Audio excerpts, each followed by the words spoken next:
Hello students, good morning. How are you all? I hope you all are doing good. Today we are going to learn the lesson number 7 of your English grammar book. आज हम आपके English grammar book के lesson number 7 को पढ़ेंगे. Lesson number 7 punctuation and use of capital letters. जो lesson का नाम है वो ऐसा है punctuation and use of capital letters. First we will learn about punctuation and then we will learn the use of capital letters. So listen carefully and try to understand the lesson. So let's start. Punctuation. Punctuation क्या होता है ना? Punctuation means the right use of points or stops in writing in order to make it easy for the readers to understand what we intend to say. Punctuation means the right use of points or stops. ये जो punctuation है, punctuation बोलने से the right use, ये जो चिन्ह होता है, पॉइंट्स होते हैं और स्टॉप्स होता है, उनका सही इस्तेमाल करना. जब हम लिखते हैं तो जो पढ़ने वाले उनको अच्छे से समझने के लिए हम कुछ जगह में पॉइंट्स लगाते हैं, चिन्ह लगाते हैं. उन चिन्ह को पंक्चुएशन मार्क्स कहते हैं. Here are some of the common points or stops called punctuation marks. So next we will learn 10 punctuation marks. हम इस क्लास में in this class we are going to learn 10 punctuation marks. Number 1, पहला punctuation mark है full stop. First one is full stop. पहला वाला कौन सा है? full stop है. full stop का चिन्ह आप यहाँ पे देख सकते हो. It is the most common punctuation mark. Whenever we make a statement, we put a full stop or period at its end. ये जो full stop है ये most common punctuation mark है, ज़्यादातर इस्तेमाल करने वाला punctuation mark है. और whenever we make a statement, जब भी हम एक statement कहते हैं उसके आखिरी में क्या लगाते हैं? full stop लगाते हैं. So see here some of the examples. कुछ examples दिया गया है. Number 1, there are many places in Jaipur. This is a statement. ये एक statement है. statement बोलने के बाद आखिरी में हम क्या किए? full stop लगाए. वैसे और भी examples दिया गया है, आप आपके बुक में देख सकते हो. A full stop is sometimes used in abbreviations. ये जो full stop है sometimes कभी कभी हम abbreviation में जब short form लिखते हैं तभी full stop का इस्तेमाल करते हैं. इस चिन्ह का है ना, जो बिंदी होता है उसका इस्तेमाल करते हैं. Then punctuation marks number 2. जो number 2 punctuation mark है वो है comma. क्या है? comma. We use comma when more than 2 names or persons, places or things are mentioned in one sentence. However, we use and in place of comma between the second last and the last name. We also use commas to divide a sentence into several parts so that it is easier to follow its meaning.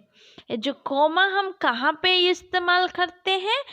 ये जब हम 2 से ज़्यादा व्यक्तियों का, वस्तुओं का, नहीं तो जगह का नाम को एक सेंटेंस में मेंशन करते हैं, एक सेंटेंस में, एक वाक्य में बताते हैं, वहाँ पे कोमा का इस्तेमाल होता है.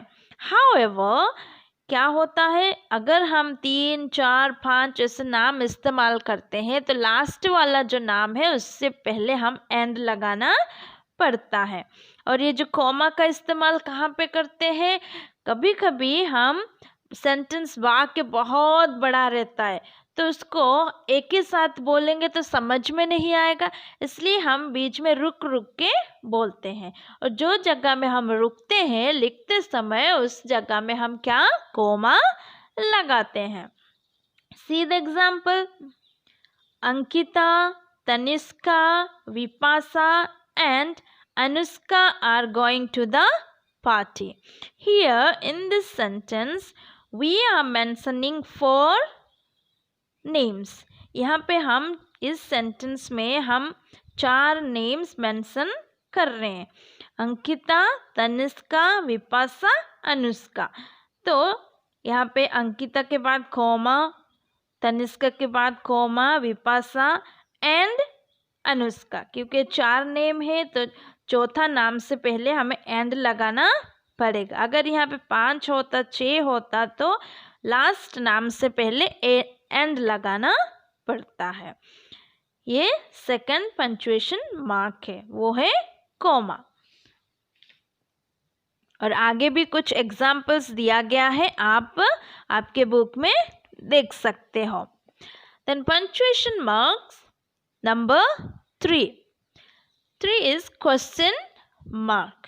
क्या है, जो अगले पेज में दिया है, क्वेश्चन मार्क।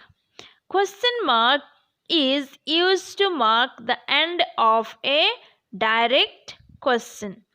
ये जो क्वेश्चन मार्क हम यूज़ करते हैं जब हम क्वेश्चन पूछते हैं, डायरेक्ट क्वेश्चन पूछते हैं, उसके आगे ये क्वेश्चन मार्क लगाया जाता है। क्वेश्चन मार्क का चिन्ह आप यहाँ पे देख सकते हो। जैसे example, who will inaugurate the showroom. ये शोरूम को कौन इनाग्रेट करेगा, तो हम पूछते हैं कौन करेगा, तो ये क्वेश्चन है, तो इसलिए क्वेश्चन मार्क लगाए। जैसे हम आपको कभी कभी पूछते हैं what is your name, how old are you, ये सारे क्वेश्चन हैं, तो इसके आगे लास्ट में क्वेश्चन मार्क लगाया जाता है। Question mark is used to make the end of a direct question. The next punctuation mark number 4. Number 4 is exclamation mark. Exclamation mark. This mark is used at the end of those sentences or words which express show surprise, joy, anger, shock or some other strong emotions. ये जो exclamation mark कहाँ पे इस्तेमाल करते हैं, उस वाक्य में, नहीं तो उस शब्द में जो हमें सरप्राइज है ना, आश्चर्य, जॉय खुशी, एंगर गुस्सा और शॉक न्यूज़, ऐसा कुछ स्ट्रॉन्ग इमोशंस एक्सप्रेस करता है, उसी सेंटेंस के आखिरी में, नहीं तो उसी शब्द के आखिरी में हम एक्सक्लेमेशन मार्क लगाते हैं। See the example, what a pleasant weather is here. यहाँ पे कितना अच्छा मौसम है, तो यहाँ पे हम बहुत प्लीजेंट है ना, अपना खुशी बता रहे हैं, एक्सप्रेस कर रहे हैं, तो उसमें हम एक्सक्लेमेशन मार्क लगाए। Number 2 example, how horrible is this cab. ये जो गुफा कितना भयानक है, तो यहाँ पे एक्सक्लेमेशन मार्क लगाया है। Then next inverted commas. Number 5 inverted commas. These marks are used to quote the words of someone. ये जो इन्वर्टेड कॉमास है, ये हम जब सेंटेंस में दूसरे का वाक्य को, दूसरे का बात को हमारे वाक्य में डालते हैं, तो उसको दूसरे का बात को इन्वर्टेड कॉमास में रखा जाता है। See the example, Muskan said I shall join Indian foreign service. यहाँ पे मुस्कान बोल रही है कि मेरे को इंडियन फॉरेन सर्विस में ज्वाइन करना है, तो मेरा बात को मुस्कान बोल रही है, तो इसलिए मेरे बात को यहाँ पे इन्वर्टेड कॉमर्स के अंदर रखा गया है। The next number 6 apostrophe. Apostrophe It is used with s to indicate that a thing or person belongs to somebody. ये जो apostrophe है वो s के साथ लगाया जाता है। तो ये कहाँ पे लगाए जाते हैं? जो सेंटेंस में हम कुछ चीज़ें नहीं तो इंसान है ना, व्यक्ति किसी और का है बताने के लिए हम अपोस्ट्रोफी लगाते हैं। यहाँ पे अगले पेज में आप एग्जाम्पल देख सकते हो। Example number 1, we went in Vishal's car. यहाँ पे कार का पिक्चर है। हम किसके कार में गए? विशाल्स के कार में। तो कार किसका है? विशाल का है। तो जब यहाँ पे अपोस्ट्रोफी एस लगाया गया है ना, तो जब हम दूसरे का चीज़ों के बारे में नहीं तो दूसरे के व्यक्तियों के बारे में बात करते हैं तो अपोस्ट्रोफी एस लगाते हैं। यहाँ पे एग्जाम्पल नंबर 3 में आप देख सकते हो, cows milk is very good for health. जो गाय का मिल्क होता है, दूध होता है, वो शरीर के लिए बहुत अच्छा है। तो किसका मिल्क? काउस मिल्क है ना। काउ के बाद अपोस्ट्रोफी एस लगाया गया है। तो ये दूसरे का चीज़ नहीं तो दूसरे का व्यक्तियों का उनका जो उनका है उसको दिखाने के लिए लगाया जाता है। Then number 7, hyphen. क्या है? हाइफन। हाइफन का चिन्ह यहाँ पे आप देख सकते हो। Hyphen is used to join two or more and when writing compound numbers between 21 and 99 in words. ये जो hyphen है हम दो या दो से ज़्यादा वर्ड को है ना जब जोड़ते हैं उसमें लगाते हैं और कंपाउंड वर्ड्स में लगाते हैं और जब नंबर्स लिखते हैं, बिटवीन नंबर्स लिखते हैं, तभी हम इस हाइफन मार्क को लगाते हैं। See the example, the drawing teacher Drew A peacock on the green board. This is the sentence and here the compound word is green board. यहाँ ये एक सेंटेंस है, वाक्य है और यहाँ पे जो कंपाउंड वर्ड है वो ग्रीन बोर्ड है। तो ग्रीन बोर्ड ये दो वर्ड है, जब हम इसको एक ही करते हैं तो इसके बीच में हम हाइफन लगा के लिखते हैं। जैसे number 2 example, when did your brother in law come. आपके ब्रदर इन लॉ कब आएंगे? तो यहाँ पे ये कंपाउंड वर्ड है ब्रदर इन लॉ। तो ये 3 वर्ड है, जब हम इसको एक करके लिखते हैं तो बीच बीच में हाइफन लगाना पड़ता है। देन एग्जाम्पल नंबर 4 को आप देख सकते हो यहाँ पे, व्हाट कम्स आफ्टर 35। तो यहाँ पे बिटवीन नंबर्स को लिखा जाता है ना 35, तो यहाँ पे हाइफन लगाते हैं। Then punctuation mark number 8। Number 8 है सेमीकोलन। क्या है? Semicolon. Semicolon is used to show a pause that is longer than a comma and shorter than a full stop. It is in fact used in place of a comma to separate parts of a sentence that already contain commas. ये जो colon है वो कहाँ पे हम लगाते हैं? ये जो कॉलन होता है वो कॉमा से थोड़ा बड़ा होता है लेकिन फुल स्टॉप से छोटा होता है और इसको हम कहाँ पे लगाते हैं? कॉमा के जगह में लगाते हैं। I shall play my match, उसके बाद सेमीकोलन, कॉमा के जगह में pick you on my way to the ground, है ना। तो ऐसे कॉमा के जगह में और बहुत सारे कॉमा है तो उसके आगे भी हम लगा सकते हैं। नेक्स्ट एग्जाम्पल में आप देख सकते हो। Then punctuation mark number 9। Number 9 है कॉलन। क्या है? Colon. Colon is used to introduce a list of things or persons. ये जो colon है कहाँ पे हम इसका इस्तेमाल करते हैं? जब हम बहुत सारे है ना लिस्ट ऑफ थिंग्स नहीं तो पर्सन्स, बहुत सारे वस्तुओं को नहीं तो व्यक्तियों को जब हम परिचित करवाते हैं, इंट्रोड्यूस करवाते हैं, उस जगह में कॉलन को इस्तेमाल होता है। See the example, I need the following books, उसके बाद कॉलन लगा गया है ना, लगाया गया है। मेरे को ये सारे बुक चाहिए, तो क्या क्या चाहिए? पहला स्टोरीज ऑफ माय चाइल्डहुड, दूसरा हैरी पॉटर, तीसरा वाइट टाइगर। इतने सारे बुक चाहिए, इसलिए यहाँ पे पहले कॉलन लगाया है। Then next number 10। Number 10 is dash. क्या है? Dash. Dash is used in formal English in place of a colon or semicolon to indicate that what follow is a conclusion of what has gone before. ये जो dash है, हम इसको informal English में colon के जगह नहीं तो सेमीकॉलन के जगह में इस्तेमाल कर सकते हैं। और ये क्या बताता है? जो आगे गया है उसका बाकी आगे आने वाला है, वो उसको दिखाता है वाक्य में।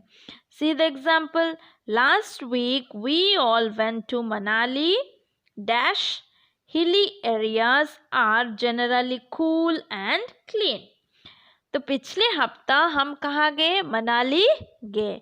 और उसमें क्या हुआ? उसका आधा आगे हम बता रहे हैं, जो पहाड़ी इलाका है वो आमतौर पर ठंडी और साफ होते हैं ना। तो ये है number 10 dash.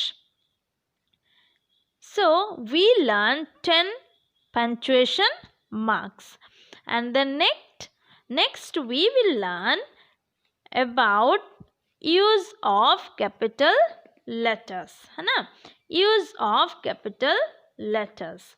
As you know, हमारा जो लेसन का नाम है वो punctuation and use of capital letters. तो हम पंक्चुएशन मार्क्स पढ़ लिए हैं, तो अभी हम पढ़ेंगे यूज ऑफ कैपिटल लेटर्स। ये जो कैपिटल लेटर्स होते हैं उनको कहाँ कहाँ पे इस्तेमाल किया जाता है। अगर पूरे सेंटेंस में हम इधर उधर कैपिटल लेटर्स लिखेंगे तो सेंटेंस गलत हो जाएगा। तो कैपिटल लेटर्स लिखने के लिए कुछ रूल्स है, उस रूल्स को अभी हम देखेंगे। We use capital letters in the following situations.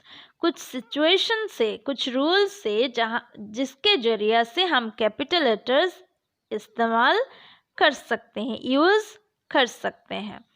तो number 1, when we start a sentence, जब हम एक वाक्य को शुरू करते हैं तो पहला लेटर कैपिटल लेटर होना चाहिए। अगर स्मॉल लेटर होगा तो वो गलत हो जाएगा। See the example, there is a temple near our house. तो this is a sentence and in this sentence the first letter T is capital letter, है ना। The next example, she helped her brother complete the work. This is also a sentence and first letter S is capital letter. As you all know, a sentence always begin with a capital letter. तो एक sentence हर समय capital letter से शुरू होता है। तो in these two sentences we saw the first letters T and S are capital letters. The next rule number 2. When we write a proper noun, जब हम proper noun को लिखेंगे तो पहला लेटर कैपिटल लेटर होता है। See the example, it was Sarah who stood first in the class. यहाँ पे in this sentence Sarah is a proper noun. Sarah proper noun है। तो what is a proper noun? Proper noun is the name of a particular person, place or thing. तो सारा एक particular person का नाम है और पहला लेटर क्या है, कैपिटल लेटर में शुरू हुआ है. द नेक्स्ट एग्जाम्पल भी आप देख सकते हो. यहाँ पे दो क्या है, प्रॉपर नाउन, एक हिमाचल एक चेनाब है ना, ये दोनों कैपिटल लेटर से शुरू हुआ है. Then rule number 3, when we write the title of a composition. Composition बोलने से कुछ लिखा है ना, कुछ कंपोज करते हैं, कुछ बुक लिखते हैं, कुछ कहानी लिखते हैं, कंपोज करते हैं. उसको जब हम उसका टाइटल को लिखते हैं, एक बुक के टाइटल को लिखते हैं, तो वो कैपिटल लेटर से लिखा जाता है. द गीतांजलि, ये एक बुक का नाम है ना, तो इसका क्या हुआ, कैपिटल लेटर से शुरू हुआ, पहला लेटर कैपिटल लेटर हुआ. So in this class we learned about punctuation and use of capital letter. So here we learned 10 punctuation marks. हम 10 punctuation marks के बारे में पढ़े. And then next we learned the use of capital letters. तो आपका homework क्या है, what is your homework? You have to watch the video carefully. Video को ध्यान से देखना है और लेसन को समझना है. And the next homework is you have to write down all the 10 punctuation marks in your notebook and memorize them. आपको क्या करना है, ये सारे 10 पंचुएशन मार्क्स को आपके नोटबुक में लिखना है एंड उनको याद करना है. And then third homework is you have to write all the 3 rules to use capital letters and learn them. तीसरा होमवर्क ये है, आप लास्ट में जो हम 3 रूल्स पढ़े कैपिटल लेटर्स को कैसे यूज़ करना है उसको भी लिखना है और लर्न करना है. So today in this class we learned about punctuation and the use of capital letters. Thank you.